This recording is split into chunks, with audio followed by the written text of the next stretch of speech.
Sveiki visi.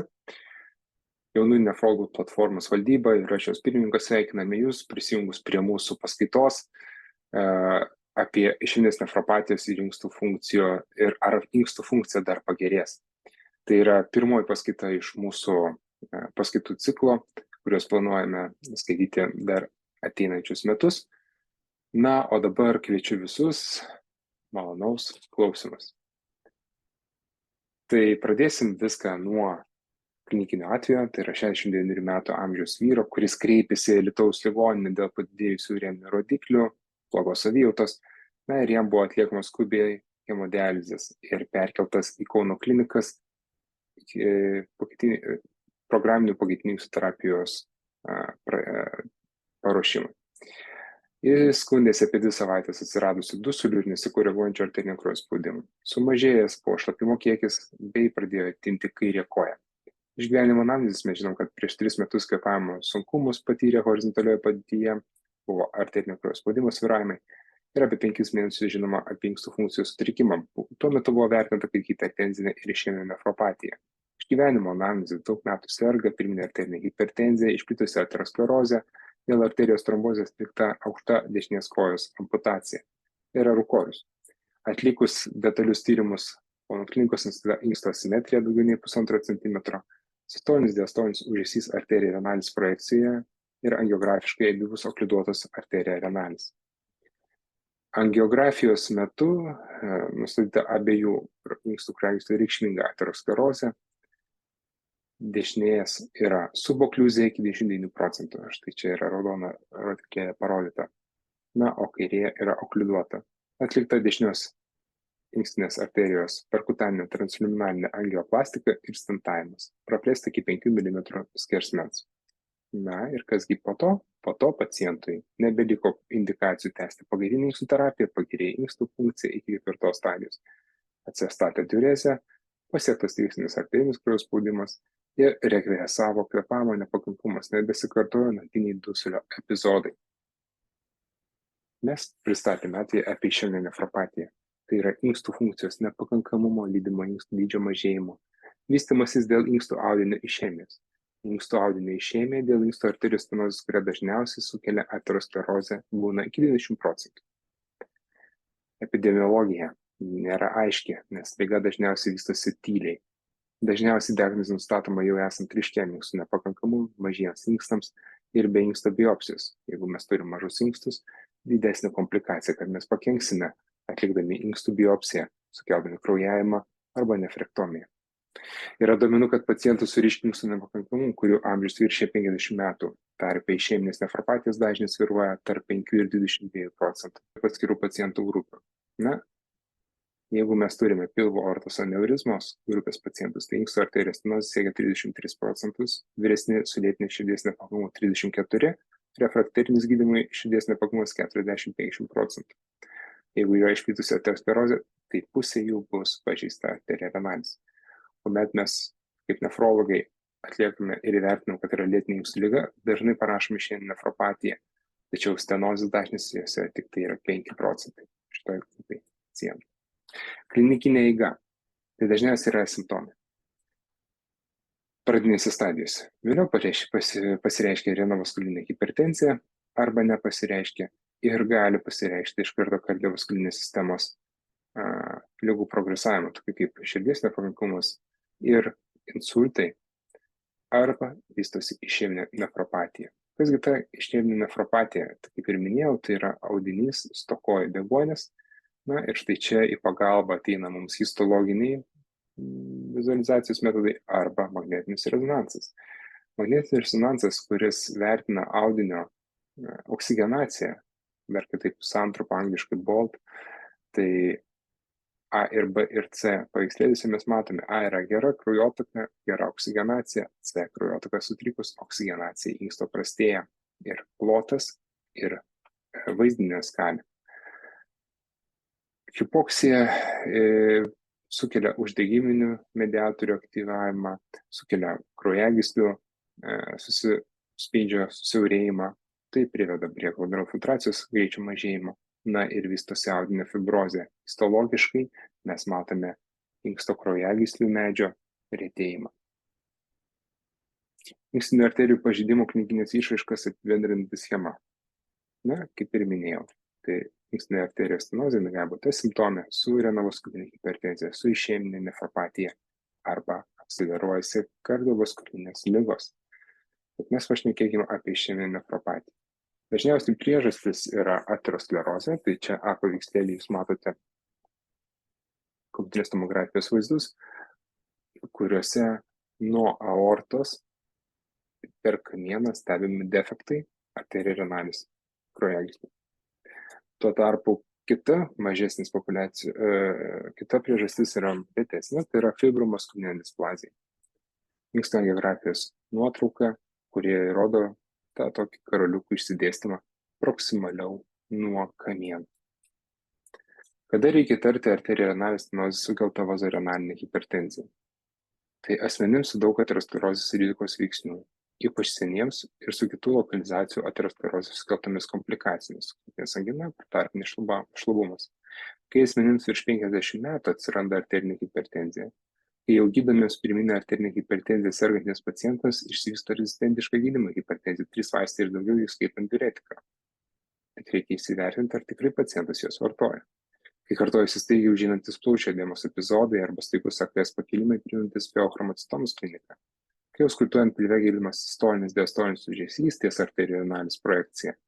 Sutrikus inksto funkciją naujai paskyrus angiotenzino konvertuojančių fermentų inhibitorius, angiotenzino receptorių blokatorius, vieno inksto atrofija arba daugiau nei 1,5 cm inkstų dydžio asimetrija. Tai klinikinė išraiška gali priklausyti, koks yra pažeidimo pobūdis. Jeigu yra vienpusės inkstinės arterijos stenozės pažeidimas, tai inkstas kenčiantis deguonies badą aktyvina renino angiotenzino aldosterono sistemą, kuris sukelia intraglomerulinę hipertenziją aferentinės arteriolės vazokonstrikcijos sąskaita, tai pagerindama savo inksto kraujotaką. Tačiau sekantis inkstas, kuris yra sveikas, jis gauna per daug vandens, taip liaudiškai tariant, ir jisai slopina renino angiotenzino aldosterono sistemą ir išskiria natrį, sukeldamas natriurezę. Tuo tarpu, jeigu mes išskirtume angiotenzino konvertuojančių fermentų inhibitorius arba angiotenzino receptorių blokatorius, mes sumažintume interglomerulinį spaudimą pažeistame inkste ir tai išryškėtų per glomerulofiltracijos greičio mažėjimą. Kuomet mes turime abipusį arba vieno inksto pažeidimą, tai šiuo metu kompensaciniai mechanizmai jau nebeveikia, ir renino angiotenzino aldosterono sistemos aktyvavimas sukelia intravaskuliarinę hipervolemiją, sukaupiant daug natrio ir vandens, ir tai pasireiškia kaip kliniškai pasireiškia kaip arterinio kraujo spaudimo didėjimo, ir sekančiam kardiovaskulinių ligų progresavimu. Inksto arterijos stenozės įtaka kardiovaskuliniai sistemai. Tai kaip ir minėjau, tai sukelia vazokonstrikciją, natrio susikaupimą, kartu ir vandens, aldosterono sekreciją, kraujagyslių hipertrofiją, remodiliaciją, simpatinės nervų sistemos aktyvinimą, ir kairiojo skilvelio remodiliaciją, hipertrofiją, oksidacinį stresą viso organizmo. Kaip diagnozuoti inksto arterijos stenozę ir išeminę nefropatiją? Tai visų pirma reikėtų atlikti laboratorinius mėginius. Serumo kreatininas, apskaičiuoti glomerulofiltracijos greitį pagal CKD-EPI, kalis, lipidogramą, gliukozę, šlapimo tyrimas, albuminio kreatinino ir baltymo kreatinino santykis. Prie išeminės nefropatijos dažniausiai jie būna norma. Instrumentiniai tyrimai tai kraujospūdžio matavimas vizito metu, 24 valandų arterinio kraujospūdimo monitoravimas, inksto echoskopija ir kraujagyslių doplerografija, scintigrafija, kompiuterinė tomografija, magnetinis rezonansas ir intervencinė angiografija. Apie kiekvieną metodą mes pakalbėsim biškį plačiau. Inkstų kraujagyslių doplerografija arba inkstų echoskopija plus doplerografija, tai turėtų būti kasdienis nefrologo tyrimas, kurio metu mes galim sutikti inkstų dydį, inkstų kraujagyslės pažeidimo vietą, jeigu mes esam pakankamai įgūdę atlikti doplerografiją, inkstų kraujagyslių kraujotakos greitį, įvertinti santykį su aortos kraujotakos greičiu, inkstų parinkimas kraujagyslių greitį bei rezidentiškumo indeksą. Privalumai tai, kad tai yra lengvai atliekamas, kasdienis tyrimas, nereikalaujantis didelio pasiruošimo, ir yra pacientui nežalingas. Trūkumai, tai gali trūkti įgūdžių, gali pacientas būti nepasiruošęs kaip dujų žarnyne arba būti pavalgęs, ir gali nevykdyti jūsų tiesiog nurodymų. Jautrumas siekia 90%, specifiškumas 89%. Kompiuterinė tomografija su angiografija, jautrumas, aišku, 90-94%, specifiškumas 97%, ir nustato, kuomet stenos dydis yra virš 50%. Tačiau yra vienas trūkumas, tai yra kontrastinė medžiaga, kuri dažniausiai radiologus išgąsdina, kuomet jie pamato galvos filtracijos greitį mažiau 60. Aprašyme gauname aortos vaizdą, inkstų kraujagyslės, jo pažeidimų vietas, inkstų aprašymą, ir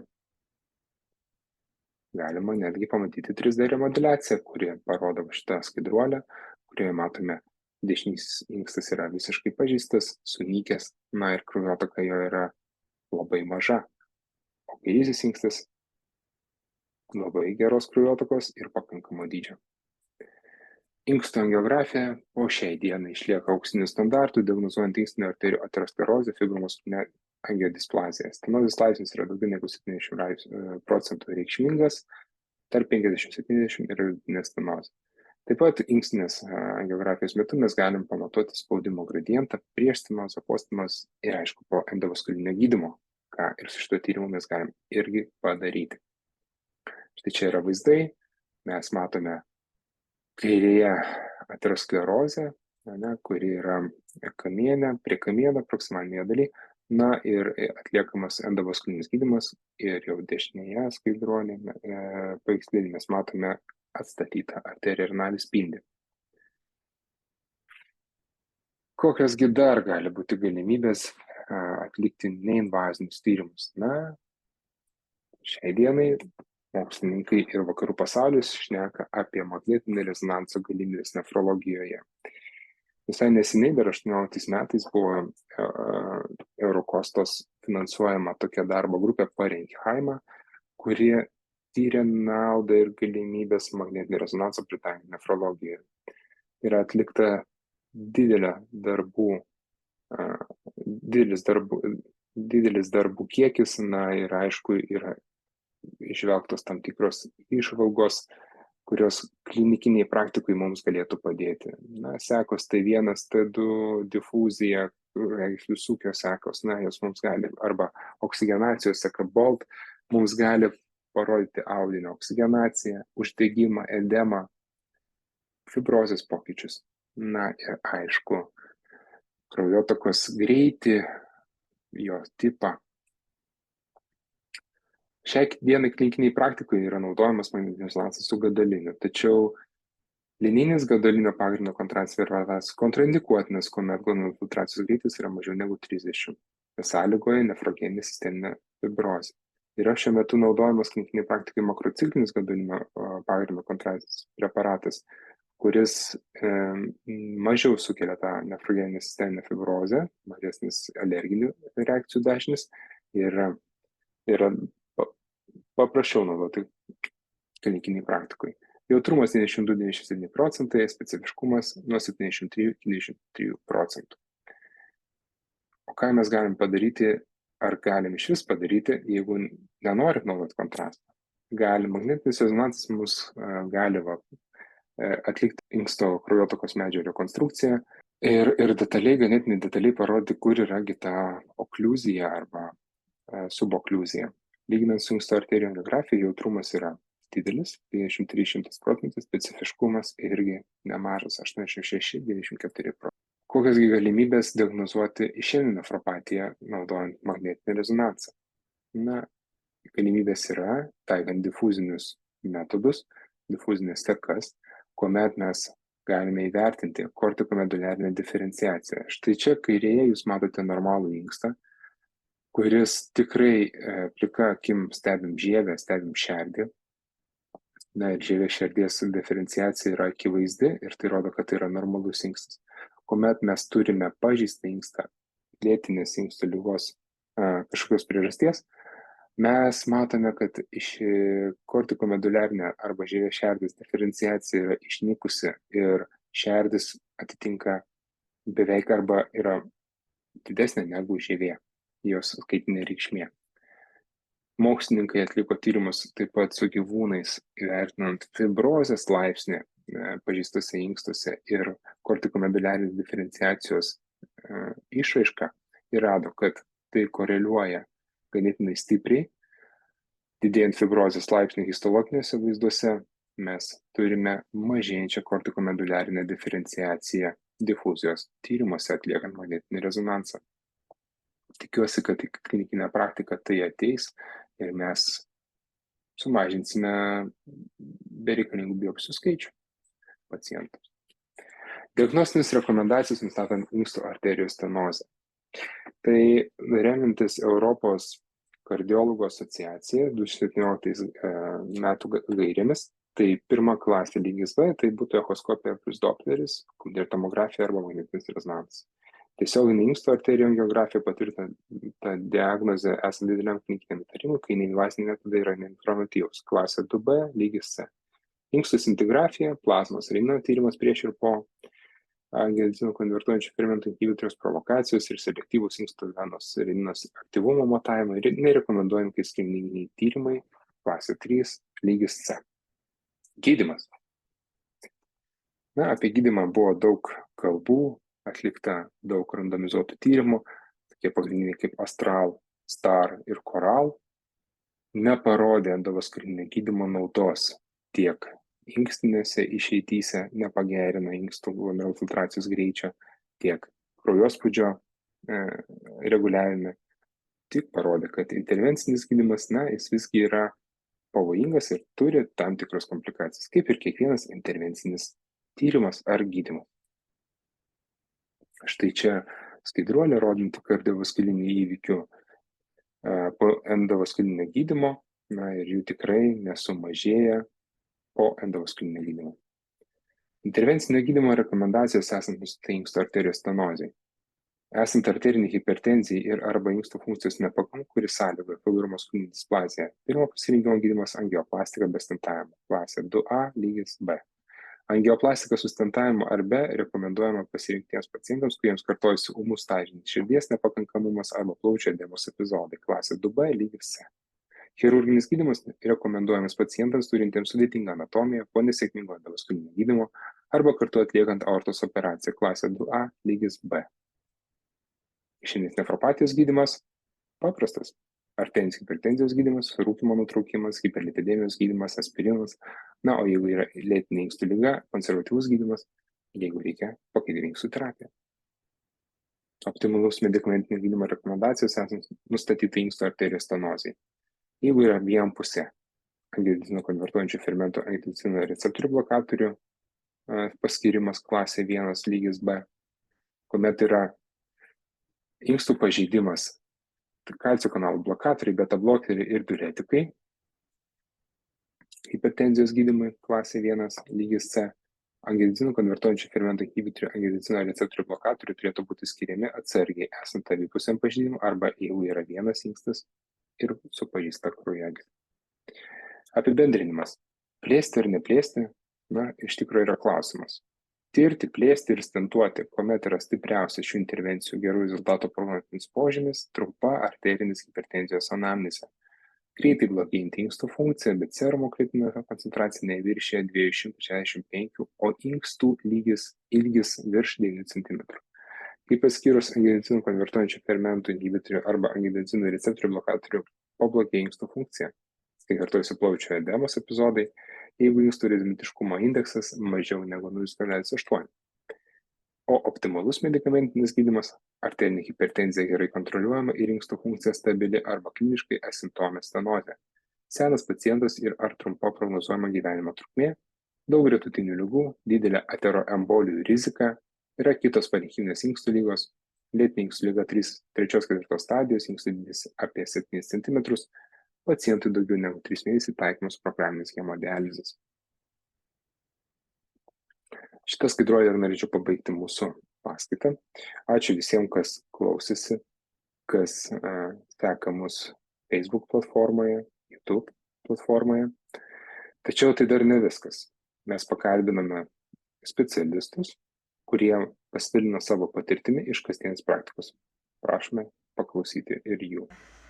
Jūs ką tik išklausėt naują paskaitą apie išeminę nefropatiją ir aš galvoju, kad labai svarbu yra apie tai kalbėti ir žinoti, kadangi ilgėjant žmonių amžiui iš tiesų daugėja tų antrinių nefropatijų.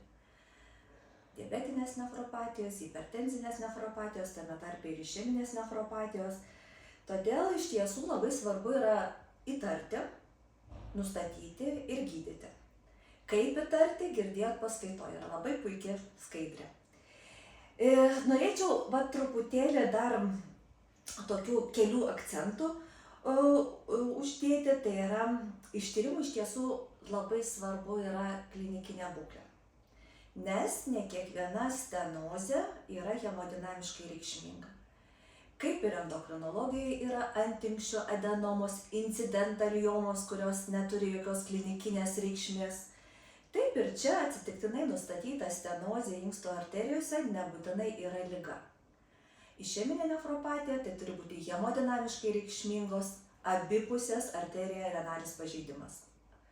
O abipusės stenozės, arba vienintelio inksto, reikia nepamiršti ir tai, kad žmogus gali turėti tik vienintelį inkstą ir to vienintelio inksto kraujagyslės susiaurėjimas. Tie dalykai gali sukelti išeminę nefropatiją. Kliniškai labai rekomenduoju, svarbu yra anamnezės surinkimas, bet svarbu ir klinikinis fizikinis ištyrimas. Nepamirškit auskultuoti pilvo visiems hipertonikam. Ir ne hipertonikam. Jeigu yra įtarimas išeminės nefropatijos, labai svarbi yra pilvo auskultacija ir jeigu išgirsit ūžesį, tas irgi gali prisidėti prie diagnozės nustatymo įtarimo. Kitas dalykas, kai jau pradedam instrumentinius tyrimus, visi tyrimai instrumentiniai turi savo ribotumus. To irgi reikia nepamiršti. Ir vertinti labai kompleksiškai kartu su klinikinė būklė, su ligos anamneze, kadangi stenozę nustatyti, jeigu jinai yra netipiniai vietoj, sakysim, ir tam tikri tyrimai kaip KT angiografija ir magnetinio rezonanso angiografija daugiau nustato proksimalinės stenozės, blogiau vertina distalinės stenozės, tai irgi gali būti netikslu, jeigu yra neigiami rezultatai. Auksinis standartas visada išlieka tiesioginė angiografija, bet jinai turi būti atliekama pagrįstai, kai mes turim iš tiesų įtarimą ir vertinam tą naudos ir žalos santykį. Kita vertus, labai blogai yra hiperdiagnostika. Kai yra neaiškios priežasties inkstų nepakankamumas, ypatingai jeigu žmogus yra persirgęs infarktu, ar insultu, ar generalizuota aterosklerozė, labai lengva yra laisva ranka užrašyti išeminės nefropatijos diagnozę. Ir tai nėra visada gerai, kadangi jeigu jau mūsų kolegų yra nustatyta diagnozė, prarandamas yra budrumas. Ir tada ta diagnozė, jeigu ypatingai jinai yra neteisingai, nepagrįstai nustatyta, gali turėti pasekmių paciento priežiūrai. Kita vertus, reikia nepamiršti, kad pacientai gali sirgti keliom inkstų ligom. Ir tikrai prisimenu atvejį, moteris buvo iš Kėdainių, kuris sirgo lėtiniu pielonefritu ir galvojom, kad lėtinė inkstų liga yra sukelta pielonefrito. Po to jinai pateko pas mus su ženkliai pablogėjusi inkstų funkcija. Buvo įtarta ir patvirtinta išeminė nefropatija, abipus nustatytos hemodinamiškai reikšmingos stenozės inkstų kraujagyslėse, atkimšom, padarėm sėkmingas perkutaninės transluminalinės angioplastikas, kurį laiką buvo stabili, o po to vėl pablogėjusios būklei, kai kreipėsi, nustatėm greit progresuojantį glomerulonefritą. Kelis kartus jinai išėjo iš dializių, teisingai nustačius diagnozę ir paskyrus teisingą gydymą. Tai tas tikrai yra labai svarbu. Nustačius diagnozę, labai irgi svarbu parinkti tinkamai pacientus, kuriems intervencinis gydymas bus sėkmingas ir tikslingas.